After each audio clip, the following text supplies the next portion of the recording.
അന്ന് തിയേറ്ററുകളിൽ നിറഞ്ഞ സദസ്സിൽ പ്രദർശിപ്പിച്ച ഒരു ചിത്രമായിരുന്നു ഛോട്ടാ മുംബൈ. ഏകദേശം 101 ദിവസത്തോളം തിയേറ്ററുകളിൽ ഓടുകയും ചെയ്തിരുന്നു, പല സെൻറ്ററുകളിലും.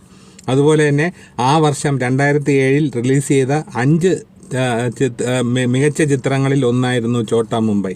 ഒരുപാട് കളക്ഷൻ നേടിയ ഒരു ചിത്രവും കൂടിയായിരുന്നു ഛോട്ടാ മുംബൈ. ആ ചിത്രത്തിലെ ഒരു പാട്ട്, മോഹൻലാൽ ചിത്രത്തിലെ ആ ഗാനം, ഒരു ഗാനം ഉണ്ടായിരുന്നു, ചെട്ടികുളങ്ങര എന്ന് തുടങ്ങുന്ന. അത് അന്നൊരു ഹരമായിരുന്നു യുവാക്കൾക്കിടയിൽ 2007 കാലഘട്ടത്തിൽ. അത് സംഗീത സംവിധാനം നിർവഹിച്ചിരിക്കുന്നത് രാഹുൽ രാജാണ്. ആ സിനിമയുടെ ഈ ട്രാക്കുകൾ, ഈ മ്യൂസിക് ട്രാക്കുകൾ വളരെയേറെ ഹിറ്റായ ഒരു കാലവും കൂടിയായിരുന്നു അത്. അപ്പോൾ അതിന് ശേഷം ഏകദേശം 2007 കഴിഞ്ഞു, ഇപ്പോൾ 2025, ഏകദേശം 18 വർഷങ്ങൾക്ക് ശേഷം ആണ് ഛോട്ടാ മുംബൈ വീണ്ടും റിലീസിനെത്തുന്നത്. ഈ ഛോട്ടാ മുംബൈ റിലീസിനെത്തുമ്പോൾ ഇതിനു മുമ്പ് ലാലേട്ടൻ